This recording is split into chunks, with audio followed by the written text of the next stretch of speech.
Hello, everybody. I am back for a reaction. Now, I'm trying something different on my StreamYards. I'm playing with the settings.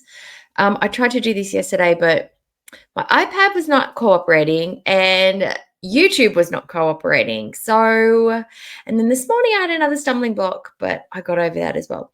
So here I am. This one is the weigh-in video, hence why we've got footsies on the scale as the background. This one was a lot. She is obviously in a very scattered mental state.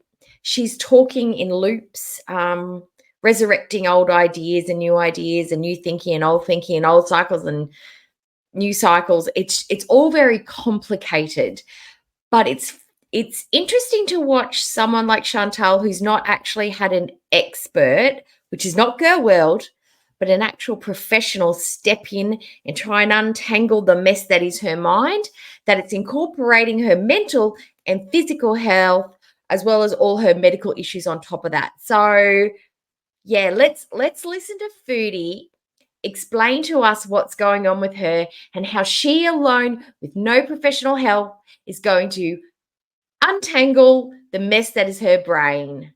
All on a little lonesome with no professional guidance whatsoever. Let's listen and take notes. Write these tips down, guys, because they may help you. Not. Okay, let's go. Hello, guys. Foodie beauties, beezers, everyone. Welcome back to another video. I'm not even going to say a word, not a word about the makeup. Okay, So let's listen. today, I thought was weigh-in day. Actually, to make it a proper week, tomorrow would actually be weigh-in day, because the last time I weighed myself was October 8th, and today's the 14th, so I guess technically tomorrow, but I'm doing my weigh-in today. I did my weigh-in today thinking that it was weigh-in day, so I'm going to insert my weigh-in here. It looks as though she's blurred her feet out because she's getting a lot of crap for her unkempt toenails, whatever. But more so the concern people have about the blotchiness on the top of her feet. That is a significant identifier of diabetic issues with the feet, because most feet don't have bruised up looking feet. I'm sorry, we just don't. Even elderly people that bruises usually do not have feet that look like that. It's usually a sign of something not great going on.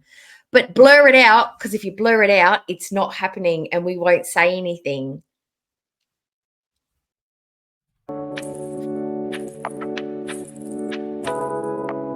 Does anyone want to take an antibacterial wet wipe to that top of that scale? Because all I can see is sticky dust and cat hair. It doesn't feel smooth and shiny like it should, like I want it to. I just want to get something onto it, just clean it down so it makes that noise. Is it just me? No? I'm sure it's all of us, right? Okay. So as you can see, I'm down a little bit, almost 2 pounds. Okay. Okay, 2 pounds. She's lost 2 pounds off the scales. Okay, awesome. If I lost 2 pounds, I'd be like, yes, my hard work's paying off. 2 pounds, half a kilo. Woo! Foodie says she's been eating fairly good for a week and she's been exercising. We know she's been doing exercise. She's done at least 10 minutes a day, some days 20, and she reckons she's up to 27 max. She's doing this for a week. I would expect somebody of Foodie Beauty size who has dramatically dropped the calories down to below 3,000, because she needs about, I think I did the maths, about 2,800 to maintain her weight and her body and all her systems. So if she dropped below that and she was more active, I would have expected a bigger drop. I would have expected anywhere from 10 to 15 pounds this week. Now, she should be happy with 2 pounds because it's less. But if I were her and I was doing all the things that I say I've been doing, I would be very disappointed, because I would have expected a lot more change and a lot more weight, because somebody her weight should be dropping a lot faster if they are eating under their total daily caloric intake that's required to run your body and nothing more, and exercising on top of that regularly. me thinketh that there's been more food than she has led us to believe, and there has definitely been some salty foods in there that's retaining the fluid, that's holding on to the water weight. Because the first big drop she had was obviously water weight, as everybody has when they first start dieting. And however many kgs. So that's, I'm not going to complain about that. For me, initially, I go through a larger weight loss amount, usually probably as my body's getting... No offense, but everybody does. The first week, it's just water. It's just the fluid that you're retaining. It's not just you. That's everybody. Rid of a lot of excess water, retained water and stuff like that. And then it slows down a little bit, and that's fine. For this journey... you know what? She says, but it's fine. But mentally, for somebody who hates exercise, somebody who feels like they've been working so hard and trying so hard, and they have been restricting their calories and not having the snacks and fighting those nighttime binge demons, she would be pissed at 2 pounds. I think 2 pounds is 800 grams. It's actually 800 grams, not half a kilo. It's nearly a kilo. But look, if I'm getting it wrong, I'm sorry. I just can't do the pound to kilos mass. But she would be annoyed. She feels like she's probably run the Olympic Games this week, and she's only lost 2 pounds. Oh my. She would have expected more. Honestly, she would have. That's why she's not like giddy and giggly, and she's 2 pounds. It's fine. It's fine. It's not really fine. It's not a diet. It's not something that I'm going to be rushing into. It's no crash diets. It's a lifestyle change. And when it comes to weight loss, she doesn't want this lifestyle. When you let your body just do the, when you do what you can do, and let's get real, foodie. You've said it in the past. You don't like healthy food. You don't like exercise. You don't like outside. You don't like being hot. This is not a lifestyle you want. You are peer pressuring yourself into a lifestyle change that you hate. Everything about what you're doing, you hate. You hate all of it. If you could lie on the couch, eat potato chips and chicken skins all day long and weigh 110 pounds, you would. But that's not going to happen. So you've got to do something different to get to that 110 pound or 150 or 200 pound goal that you want to get to. But you don't like this lifestyle. So that's why it's not going to change, because there's not enough of an incentive there for you. Because Salah loves you just the way you are. You've said that. And he thinks you're gorgeous. He thinks you're a stunner. And you think this mistake you're making is that you think this is going to solve all your problems. But it's not a lifestyle change that's going to work, because you don't believe in it. You hate to do it. And you're struggling 10 days in, and you're struggling, really struggling. Because of we saw with community posts how she's having a mental wall, and that's why she's so angry at everyone, because everything's like on her nerves. That's why she blasted on the community posts. I might put some of them up just so you can have a good read. Let your body just adjust and do the rest. I think that's probably the healthier way to do it, and the more sustainable way. So it's not an adjustment. It's like a detox. Your body freaks out, and then it settles back into a new, it's like changing fuels on your car or something. You've been putting like sugar and petrol in your car at the same time, and your tank's going, and then all of a sudden you're going to start putting premium in, and your car's just like, oh, we don't run on premium. We don't know what to do. For those of you who are new, welcome. And there's no one new. And I have a long time history with... Oh, this is the funnest part. This is the Foodie Beauty cycle where she rewrites history. She's rewriting histories. So when we see a lie, we're going to say lie, bing, lie. Okay, here we go. This is fun. Binge eating disorder, food addiction. Undiagnosed. She clearly has some sort of issue with food, but she's undiagnosed. And obesity, and I am type 2 diabetic. She doesn't have a long history of obesity. She is super morbidly obese. Okay. I have sleep apnea. Yep, and some other health issues. I've had some... She's had a hysterectomy. She has lung blood clots and she still smokes shisha. She has the diabetes. And what else does she have? No gallbladder. She doesn't have a gallbladder. She says she has IBS, undiagnosed. An enlarged heart. She has that as well. Probably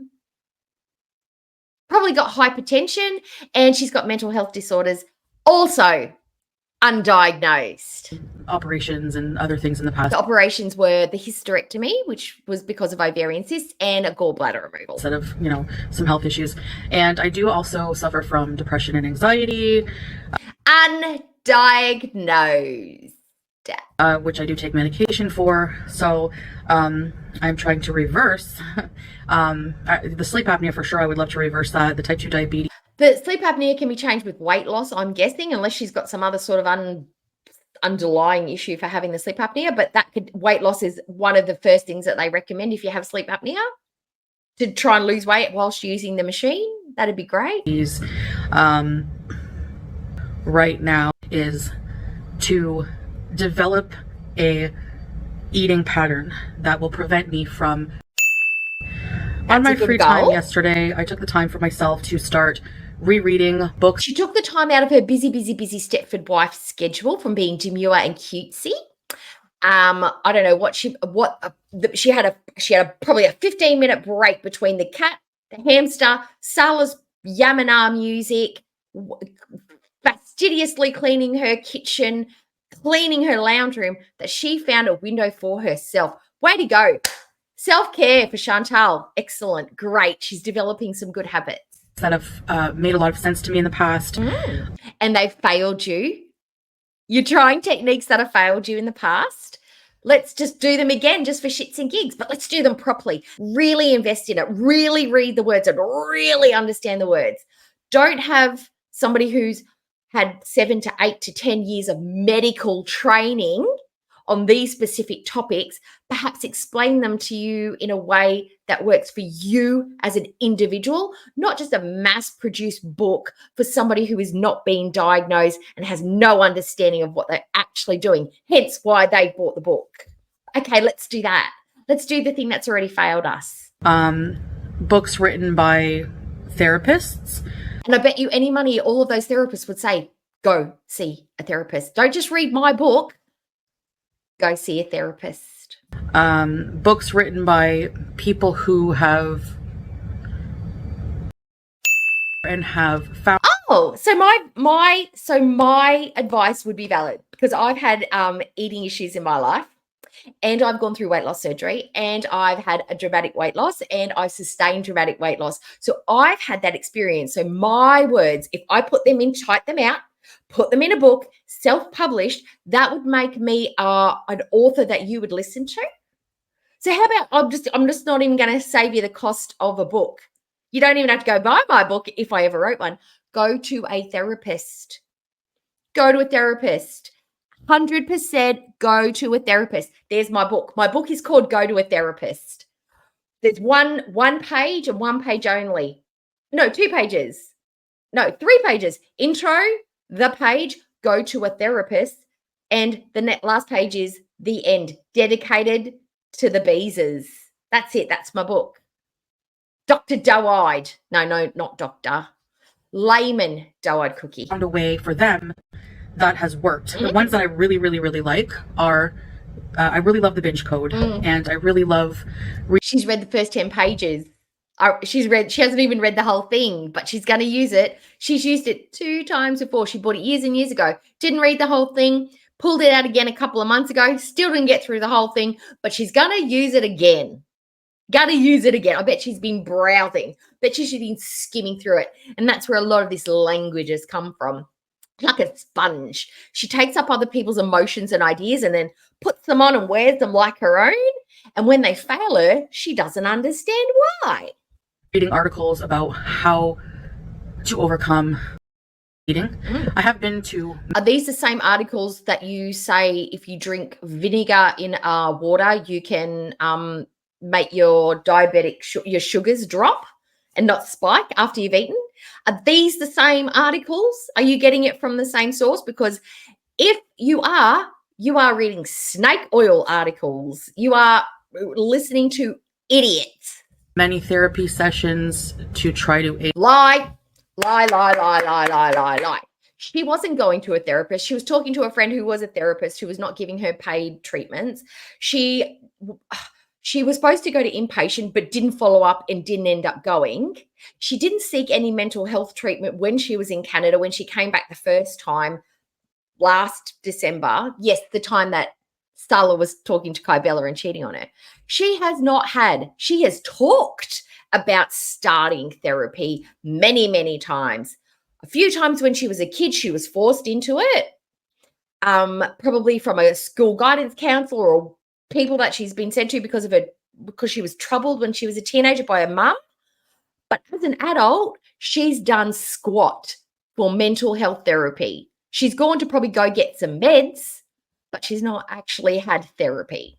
So 1 or 2 sessions with the one counselor does not make you a therapist haver. I'm sorry, but that's bullshit. In this, I have been to an eating disorder center outpatient program. I was not eligible for an inpatient program. So where I was, I was put on Vyvanse, and I really. How long did you go for outpatient? How long did the outpatient part last? Because if you couldn't be inpatient, why didn't you stick to the outpatient part of it? That would have been free medical help. What happened with that? Talk about that more. I hated the way that made me feel. But what about the therapy? Maybe the medicine made you feel shit, but how did the therapy go? How did the talking to a nutritionist, how did it go talking to a psychologist or a counselor or an eating disorder counselor? What were those sessions like? Let's not talk about the meds. Meds were bullshit. But what about the therapy portion of it? Do you got no benefit whatsoever? Okay. And at the end of the day, I just ended up being hungrier from not eating all day. So I really don't think for me that the answer is a medication or a magic pill that's going to help fix what's up here. The metformin does sort of curb my appetite a little bit. It's not designed to, but okay. It upset because I have an upset stomach from it.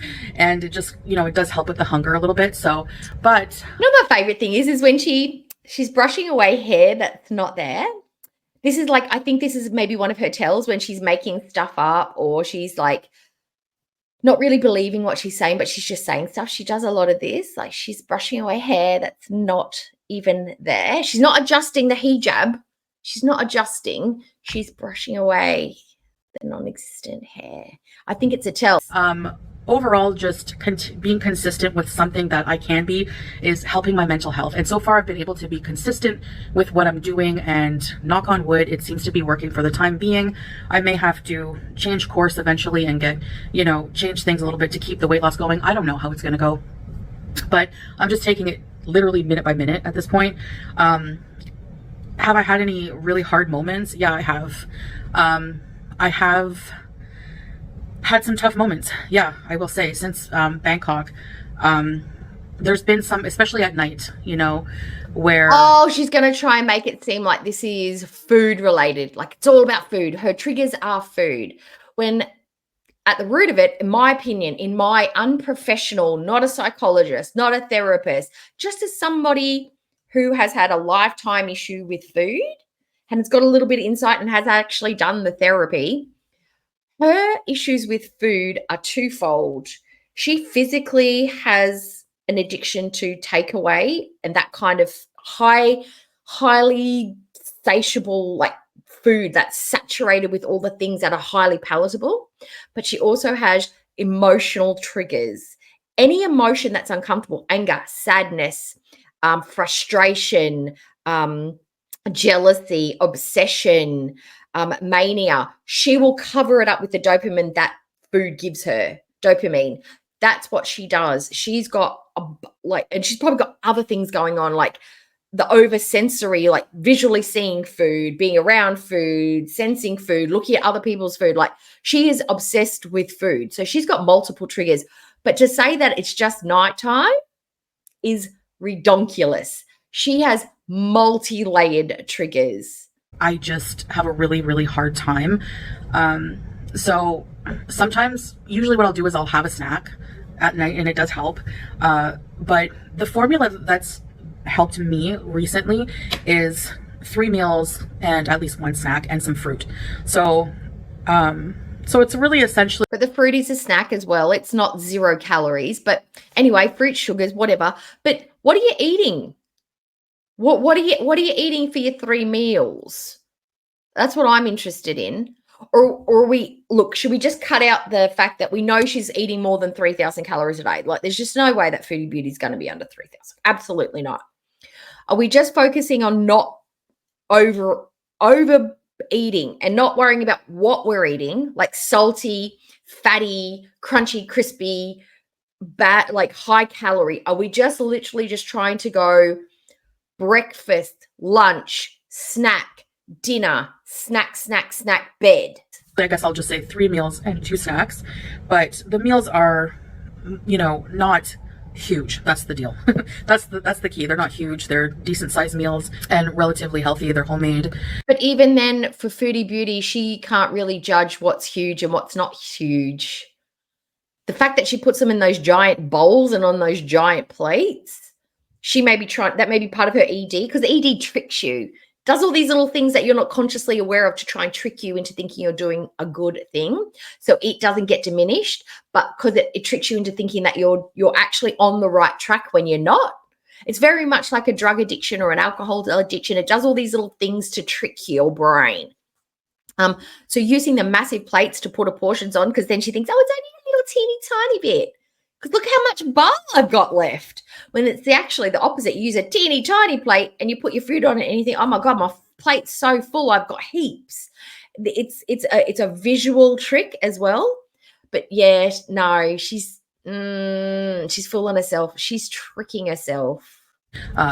So that's, what it's been. I've also been doing between 20 to 30 minutes on the treadmill. Now, I know people think that I just started at 10 minutes. And you know what?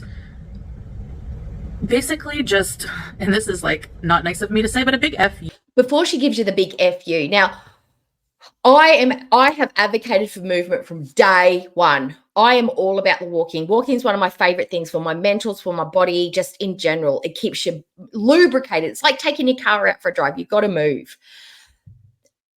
I think for her to even start at 10 minutes, I was like, oh, I was a bit surprised she would even do 10 minutes. Now that she's built up to 20 and then she's trying to get up to 30, I think she's really impressed with herself by throwing out a challenge to another reactor, like going, you get on the treadmill and you walk 1.9. Let's see you get on the treadmill and do 1.9 for 10 minutes. Now, for Foodie Beauty, that is a massive accomplishment because she does not move. She hates moving. She hates exercise. She hates sweating. She hates feeling uncomfortable. For her, that is astounding. In her mind, she has she's won a gold medal on the Treadmill Olympics.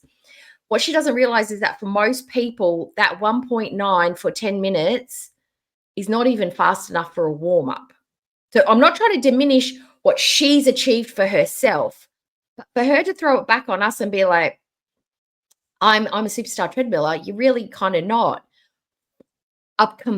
If we're doing comparisons, we do not need to focus on what we think or what we can do or what we feel as the reactor or the larger community. Foodie needs to stop looking at outside of herself when it comes to her physical activity. She will get discouraged because people like me probably saying that it's not a big deal. She needs to focus on what her body is doing and what her body can achieve. Because honestly, it's not impressive to walk at 1.9 for 10 minutes. It isn't. But for Foodie, it is. You know what I mean? Like, it's not really, but from somebody who literally does not move and they have built herself up and she's made some mental hurdles, that's great. But we are not going to be impressed. I'm sorry.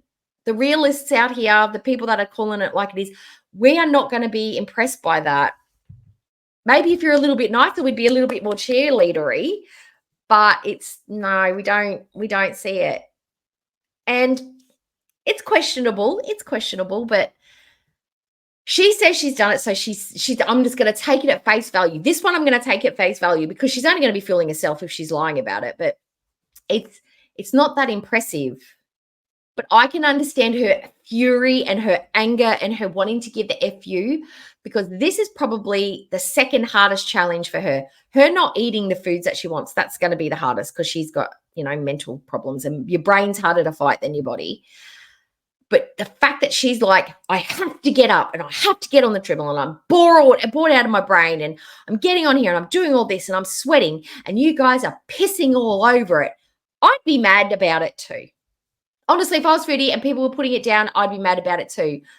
But it is what it is.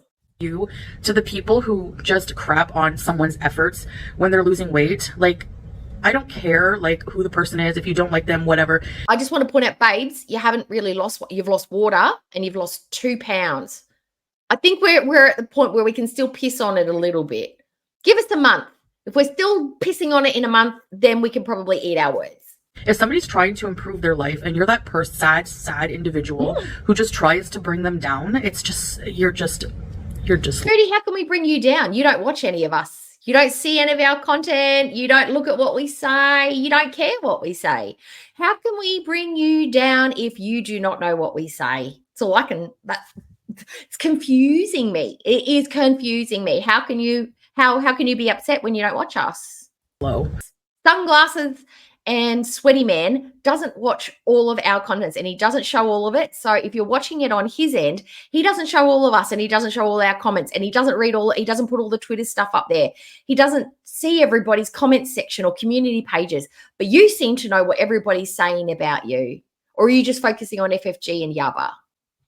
You're just low. So just 10 minutes is a big deal when you're very sedentary and you couldn't walk 10 minutes straight without sitting before, you know? So, yeah, I think that, but yeah, I know those are haters and they're not worth my time.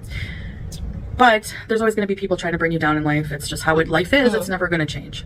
But I digress. All of that to say, a lot of the time I would do 10-minute intervals. So 10 minutes at a time, but a few different times a day. And that is absolutely, that is literally what I said, except I'd said like do a minute, do 2 minutes, work your way up to 6 minutes, 5 minutes. She just went 10 minutes straight. Like, that is more than I thought that she'd be able to do. Absolutely. When I set my goal for 10,000 steps a day. And so I just walked as much as I like in the smallest intervals. But at the end of the day, I had to have 10,000 steps done. And then as I got better, I found that 20 minutes.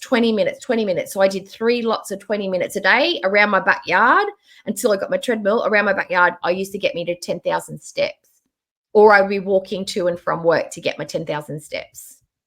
And I haven't gone beyond 30 minutes yet, but I did do 20 minutes all in one shot 80 yesterday, minutes. And I felt good about that. And I felt Judy, I'm just going to give you a number. 80 minutes. I'm 5'3" and I worked out my steps.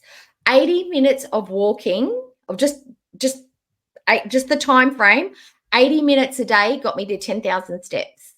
Now I know that there's controversy about what 10,000 steps is useless, but it's a good marker for most people for good health. If you exercise, if your incidental movement gets you up to 10,000 steps a day, you're going to be in better health than if you don't do 10,000 steps a day. So, but that's 10,000 steps outside of other exercise, but that's probably about 150 or 100 pounds away. You need to get your 10,000 steps in and then do 30 minutes of exercise every day or every other day, maybe 4 times a week. And then that's starting to get like a normal workout sort of program and stuff. But 80 minutes, if you could do 80 minutes on your treadmill every day, you might need to go a bit faster than 1.9, but 80 minutes. Break it up into 4 lots of 20 and you'll be banging. You'll be a badass badonkey bitch in no time. like I could have probably kept on going. So I'll just keep aiming for more and more to do better and better, you know? And I want to get to a point where I can do all of the things I could never do as a larger person. And there's many, there's so many, you know? So, but when you were telling us off about when you were going traveling, there was hardly anything that you couldn't achieve. We were saying, but Foodie, how are you going to travel? How are you going to go on holiday with Sarah and do all that walking? You're clearly not in physical shape. And you were like, I can do this. And when it gets down to it, I can pull off anything. And now we've got to switch it and we've got to feel sad for Foodie because she's so limited in her life. There's so many things she can't do as a super morbidly obese woman. You know, This is where we've got to feel sympathy, and she's buying into that. But I'm disabled and I'm doing better and blah, blah, blah. No, we know where you're at. And this is why people have been on you for so long, because you are missing out on life. You've been missing out on life for the last 7 years. You've been missing out on life in Kuwait for the last 2 years. We've seen so much beige wall and white couch and blue couch and shoebox that we have of the outside of Kuwait. You are literally living in a prison cell, and that gives everybody the ick, because it's a waste of life. And I still don't think it's clicked in her brain. I still don't think she's got it.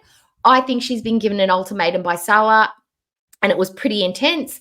And that's her motivation. And that motivation will wane. Mentally, it's been really tough sometimes. Like last night, yesterday I tried using my fitness pal again, counting calories. And I don't think I'm ready for that yet, because I find it just... I know I'm pausing a lot because I've got a lot to say. And I've had a cup of tea. Cup of tea hypes me up. Calories. There's two worlds of thought. I like calories. I like counting calories. When I need to lose weight, counting calories is what I do. Some people, it's a trigger. It works in the opposite way. It gives them anxiety, whereas not knowing gives me anxiety. So I think for Foodie, it gives her a reality check. It's too much of a reality check. She says it makes her freak out because she's eating too little. I think it's because if she counts the calories, she realizes how bad her food choices are, and she doesn't want to give them up. She doesn't want to give up her little packet of chips. She doesn't want to give up her meatloaf with cheese on it. She doesn't want to give up her rice and her coleslaw and her fried chickens. And she doesn't want to give them up because she doesn't like the healthier, more voluminous options. I think she thinks heavy, dense food is going to fill her up and make her feel satiated. When she looks at the calories and she figures out the meals that she's eating, she's like, oh my God, for me to eat within what they expect me to eat it within, I've got to eat the food I don't like. I've got to eat more veg than I like. How many times can I eat broccoli and Brussels sprouts in a week before I just want to throw myself out the window? She doesn't like the foods that will make her successful. And the calories, the numbers on the page show that. And so she's avoidant. She avoids it. It's like why we don't step on the scale. If I don't step on the scale, I'm not that weight. You know? It's like that. All this time I haven't been counting calories, okay? And I'm still losing weight, still losing inches. My clothes are fitting me a bit different already. Yes, already. You can lose a few inches, a week, no problem. Not on 2 pounds, you can't. Hi, baby. And I know you can have your clothes fit you differently, but not with 2 pounds. It might make a pair of pants that wouldn't button up fit you, or like not so tight across the butt or the thighs, but it's certainly not going to change the entire fit of an outfit. No way. That's like an entire size is like 6 kilos, which I think is like 12 pounds. Maybe 10 pounds is like a full dress size. So nah. Sorry, foods, nah. And I decided maybe I should start counting calories and see, but I plugged in my numbers, and when I last used the app, it said that I was 367 pounds and not 334. So whenever I put my new weight in, it reduced my calories. Now what's good about that app is that when you add exercise, it does give you more calories based on the exercise. And but on that app, it also tells you what your goal. It asks you a couple of things. It asks you what you're trying to lose and how fast you want to lose it. How much weight do you want to lose? So for her to be sitting on 1,600 calories a day, she's got it set at like, I want to lose like 2 kilos a week. She's got it set at like the highest parameters, not half a kilo to a kilo. She's got it set up real high. And you can eat that and not include the calories burnt from exercise. So you can eat that and exercise over the top and you'll have a deficit. But if you're wanting to lose it over, and you'll give it a time frame of when you want to lose it, that's how it's set up. So if you're like, I want to lose it now and I want to lose like 2 kilos a week, that's how it's going to set your calories. So it's all about the filters that you tell that app. So your cry for, oh no, I've got too low a calorie. It's because you are forcing the app at its maximum to give you quick weight loss straight away. That's what it is. You're not doing it slow and low like your beef curry. You're doing it fast and burn it like nata. It wanted me to not go above 1,600 and something calories, and I panicked because I'm used to eating probably like over 3,000 a day. Like, nah. But even if you gave her 2,000 calories a day, that's 500 calorie meals a day and 500 calories for snacks. And if she's doing the exercise she's doing, she could still lose weight. She would lose more than 2 pounds a week, that's for sure. Depending, it really depends on what binge would be like for me, or, but copious amounts of calories every day. I didn't get to the size eating pineapples and salad. So, but if I'm being honest, I decided to do that, and I really only had enough calories for like 2 decent sized meals and then my snack, and not so 1,600 calories. So 2 decent. So let's say her snack's 200 calories. 200 calories, which is probably a snack and a bit of fruit. Okay, 200 calories, depending on what fruit you've got. So she's saying that 700 calories per meal is not enough. Not enough. And she's eating she's eating nutritious, delicious food. So she's still making really poor choices. 700 calories or 650 or 600. These are calorie dense meals. Oh my God.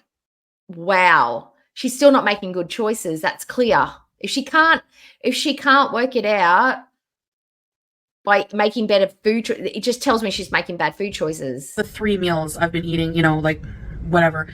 And I just find that it was just too small. It was not enough. So that by the time nighttime came around and I had my snack already, and I go to bed we go to bed very, very late. Okay. Like early hours of the morning. So there would have been 4 or 5 hours where I wasn't eating anything based on my Fitness Pal. And I know that's good for your body, intermittent fasting, but when you're trying to recover from eating disorder, at least what works for me, fasting is the #1 thing that will trigger me. I'm gonna need to clip this, because we're gonna have a part of the cycle where she's gonna go back and start fasting. Remember when she was just gonna do a water fast, and she's always done the fasting. So clip this for the next time she tells us about the benefits of intermittent fasting. Me to spiral. And I do agree fasting is healthy. It does deplete your glycogen stores. It does give your body a rest, your digestive system a rest. But where I'm at with my recovery, there's no way. Even the books I'm reading and the articles I'm reading on how to overcome it, it's... How many people told her that intermittent fasting is disastrous with people who have binge eating disorder? She would tell us off. She would tell the reactors off. She'd tell a chat off. She'd tell anybody who would say, do not fast if you have an ED of any sort whatsoever. But now she understands. Okay, alrighty. And these are scholarly articles, okay? They're not just random people on the internet. You should not let yourself get too hungry, because that will trigger, So for me, a trigger, and you should recognize your triggers in recovery, is no. Oh my God. Oh my God. Oh my God. Recognize your triggers. Chantal, your entire life is a fucking trigger. YouTube is a trigger. Sala is a trigger. Your chat is a trigger. Community posts, trigger. Going to the shops, a trigger. Night times, a trigger. Watching YouTube video, food videos, food porn on TikTok, trigger. Your entire life is a trigger. What are you talking about? What are you talking? We know what your triggers are. We know them. You don't know what they are. Oh my God. I'm so triggered by her makeup combo today. I can't even tell you. I can't stop looking at it and thinking how fucking terrible it looks. Your triggers, right? So one of mine is letting myself get too hungry. And because then I just want to eat everything. So I try to eat every few hours. She's jonesing for a dopamine fix. That's what that is. Like every 3 to 4 hours max. Okay, so usually every 3 hours. Even if it's something small, but it has to be substantial enough to satisfy that hunger pang. And this is, when I do this consistently, it's developing a pattern of eating. And this is part of repairing my relationship with my dietary habits, with how I eat, with food in general. So last night I thought, oh my God. She's trying to do cognitive behavioral therapy on herself without having an absolute fucking clue what she's doing. But okay, go off, foodie, go off. Gosh, I need to eat something. Like I need to.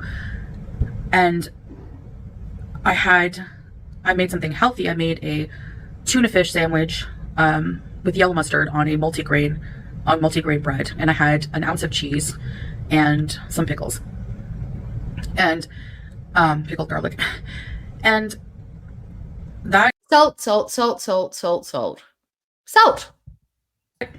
That took the hunger away and my urge to go on 3 packs of noodles. Why couldn't you go and slice up and have some of your pomegranates that you love so much?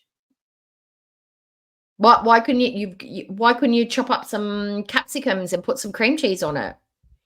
Why couldn't we have a protein whole food? Why did it have to be carbs and salt?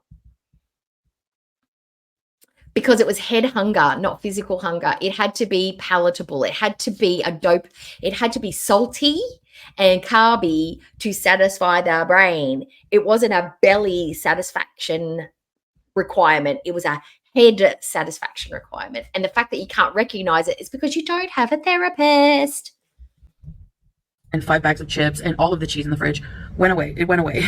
So, thank God. But I had that guilt after. Like I felt like, oh my gosh, like I ate something over above the calories from my Fitness Pal. So right now, that guilt is part of the cycle of the cycle, and I need to get away from that. So that's also part of repairing my relationship with food. And for me, like everyone's journey is different. Not everyone has the same condition. She can't repair she's in a toxic relationship with food. She can't even identify her relationship with food.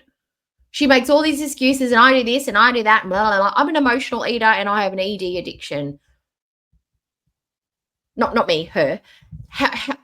She doesn't even know where to start. This is all so intricate and complicated, and she's trying to simplify it, and she has no idea what she's doing. And how do we know she has no idea? Because she's failed so many times. So many times. She's using the same resources she's always used. She's confused by calories. She's triggered by calories. She's not triggered by calories. I'm using it. I'm not using it.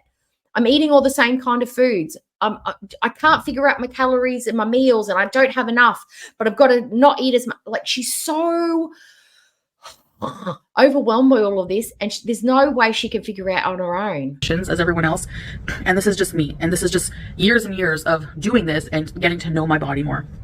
So I said to myself, oh my gosh, my way into her body's telling her all these fucked up things. Your diabetes telling you one thing, your gallbladder's telling you another, your lungs are disenabling your activity, your mental health's going to be telling you one thing. How the fuck would you know what your body is trying to tell you? You're getting mixed messages from 5 different stations. Tomorrow, I'm not going to have lost weight. I have all this guilt about having eaten something, and you know what? No, it's all just head noise. It's all just noise. There's a lot of noise with eating. And it's learning to deal with those noises that is also an integral part of recovery. So in the end, I had the meal, and I panicked and felt bad, even though it was totally fine because I was awake, right? So I have to space out my meals better, plan them better and everything, so that I'm not super hungry. I can't go to bed if I'm super hungry. My brain will just not let me sleep. It will just not turn off, and it will be obsessed. The food noise will be deafening. So it's better to eat something healthy than to give into urge. Do you see what I mean? That's what I've discovered, and I think that the counting calories right now is a bit triggering for me. So I'm just going to put that on the back burner, just continue to do what I'm doing, continue to be consistent with the 3 meals, 2 snacks, and the treadmill, the walking, because it is making me feel a lot better. So that's. And you know what she just laid out right there is it. But she's got to stop overthinking it. Stop overthinking it. She just needs to do it for just do it and not weigh, measure, try on, do any of that stuff. Just let it happen. Eat the 3 meals, eat your snacks, and just do it. Like just do it and do your treadmill and do your normal life. Don't think about the numbers.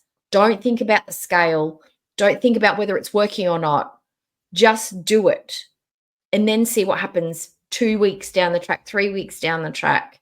Because if she's doing exactly what she says she's doing, it should work, right? But if you keep overthinking it and adjusting it and adjusting and adjusting all the time because you want faster results and results today, it's not going to happen.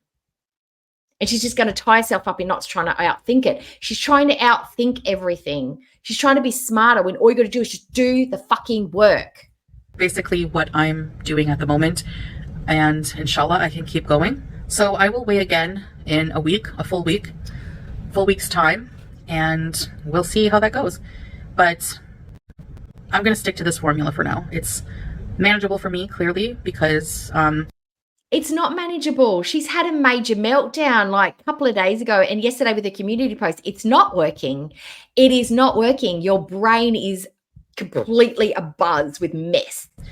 Usually I would have, totally fallen off by now and spiraled out, especially after my cheat meal. And I didn't allow myself to do that because I actually feel like I want to change now. I think the difference is all the other times I didn't really but you feel did, though. like I could do it. No. You said this time feels different because every time it does feel different. In your mind, this is the time, this is the diet, this is the chance. I really, really, really, really, really, really want it. I feel different this time. And it's absolutely not. It's exactly the same. It's what you've done to facilitate that feeling going forward. If you try a diet and you don't get help from a buddy, a friend, a system, a program, a plan, and have someone helping you with the head stuff, it doesn't take. It may take for a year or 2 years or 6 months, but eventually, biggest loser, people lose heaps of money and then you lose heaps of weight and then you go back because it's so intense and it happens so fast, but you don't have a chance to work the brain out. You go back and a lot of those people have put on a whole bunch of weight again. It doesn't stick. It's the sticking to. It's the getting it done and then the sticking to. So it's important the first time you do it to make sure you have a good foundation and you keep updating it. It's like you got to update your software. You got to keep updating it. You can't run on an old program. You got to keep, because your life changes and your brain changes and your lifestyle triggers and influences. Because just because you haven't got you didn't have a trigger before or a trauma or something that's happened to you doesn't mean you're not going to get new ones. And you need to learn how to work through the new ones that happen to you as well. Work stress, relationship breakdowns, stuff with your kids, new medical problems, family dynamics changes, financial stresses, the world, outside traumas, if something happens to you, like a crime or something. These are all new things that you've got to work through that happen in life. So you've got to keep updating. Foodie does not have the right software even close to being installed yet. But okay. Really, really, really wanted to. I wanted to stay comfortable. I wanted to stay comfortable. It's not comfortable. It's just not. That's so what she doesn't like the most. But neither is being unhealthy. Let's be real, fun things. I feel old, but I realize I'm young, and if my health improves, I'll be even younger and I can do even more things. I want to walk from one end of my hometown to the other like I used to be able to, in my 20s. I want to go to every amusement park and ride every ride, even if I throw up on the spinny ones. I don't care. I don't care. I'll be so happy that I'm fitting in it. I don't care. There's a lot of things I want to do. I don't want to be afraid of a booth at a restaurant anymore, So I used to have to plan outings with my friends, and, I would always have to pick a restaurant based on the tables. Do they have tables or booths? That's a real anxiety, because I used to have that too when I was real big. I used to walk into a restaurant and I'd look around and I'd hope that there are chairs with no arms. There were chairs that were low available and not just bar stool chairs available.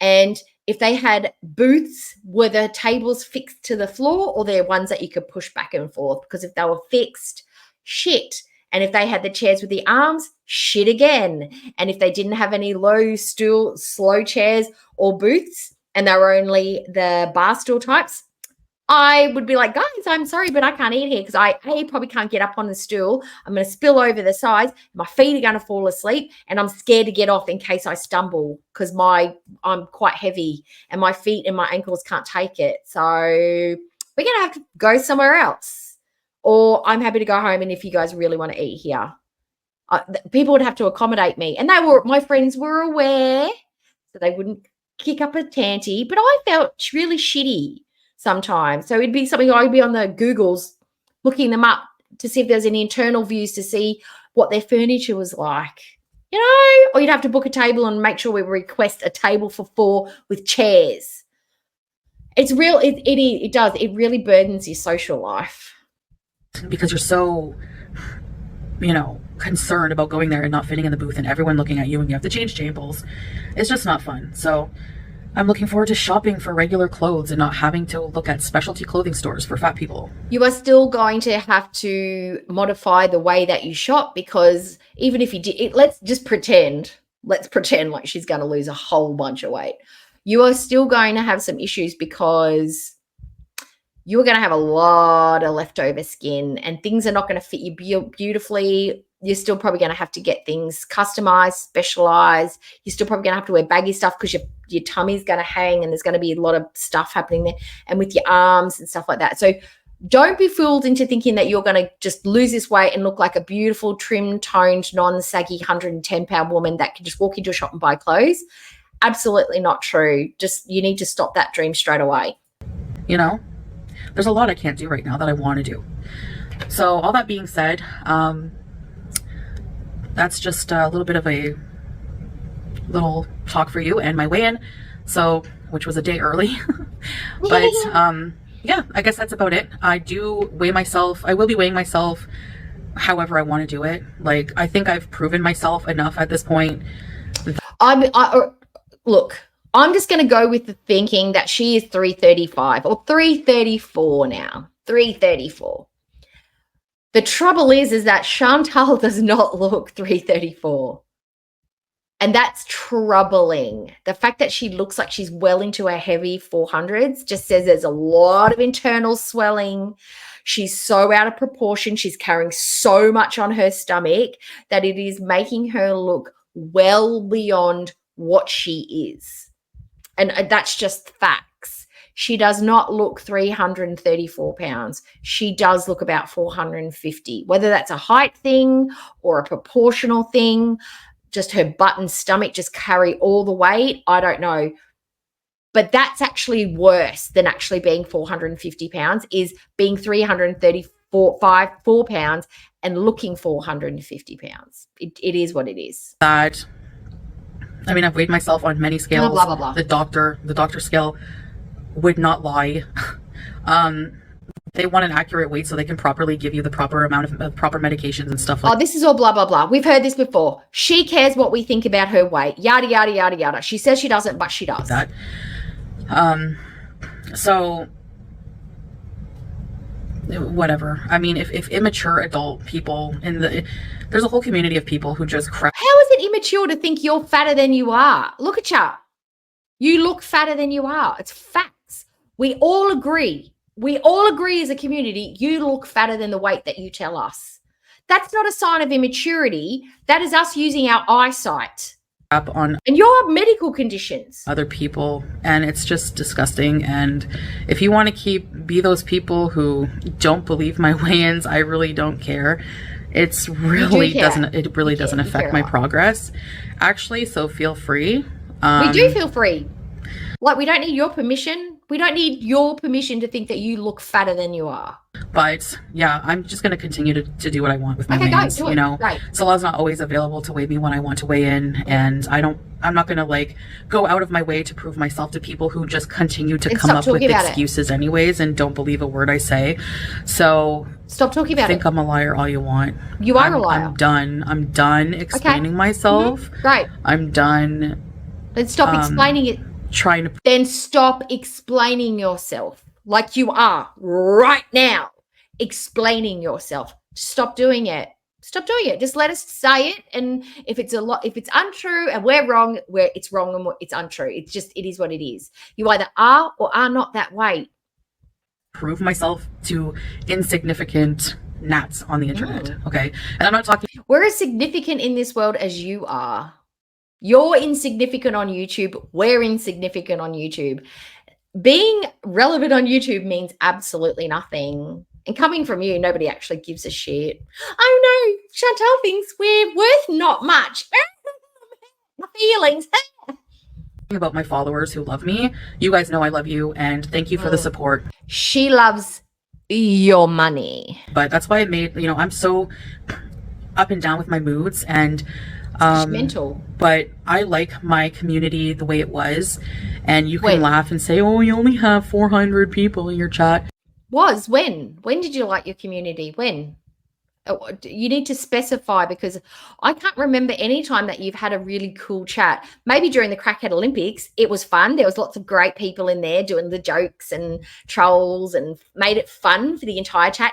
Now it's just everybody's like knives drawn, like ready to fight each other. And, you're curating your chat. So it's only Teardrop and Sala and maybe a couple of others, I'm not going to name drop, that are allowed to say anything and have approved comments. Everybody else, no matter what they say, if one of those two feel like it's mean or it's not constructive, delete, blocked, get out. You're relying on two idiots to curate your chat, and that's why it's fucked up. Take away the only, honey. I like the fact that there's a smaller group. I don't care, whatever. I'm grateful for every single one of you who watch me. I prefer peace and love and kindness and positive vibes. Then you need to start demonstrating all of those things. Your community posts certainly did not demonstrate those qualities. So why would you expect them from us? You're not my friend. You're not my employer. You're not my sister. You're not my mum. You're not an acquaintance. You're not a relative. Why would I offer any of those things to you when you've not demonstrated any of those things to us in the past? And you're not going to do it again in the future. You don't create that environment on your chat or on your channel. So why would we give that to you if you do not give that to us? Versus a few extra views for a little bit of extra more money and selling my soul for that and being miserable. No, thank you. You are so miserable. If you want to continue to support reaction channels with, where you're allowed to go say what you want about me, that's fine. Yeah. I don't care. They block people who talk nasty about them too, and I'm no different. I have the right to. If she's talking about FFG will occasionally block someone. Sure. I think I've blocked maybe I don't know, maybe 3 or 4 people. One of them when they said something very sexually charged towards me that I thought was quite rapey sounding. I didn't like that. So I blocked them. And then there was somebody else who came in that was quite antagonistic. And this has only been really recently. Sweaty Sunglasses Man's been blocked. Not that he's come into the chat, but I just preemptively blocked him.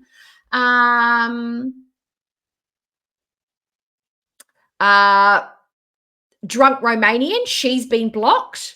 But I don't think my mods have blocked hardly anybody, maybe a couple of people, but most people are allowed to say and act how they want when they come in. It's when they start getting racist or sexually aggressive or start using language that's quite aggressive.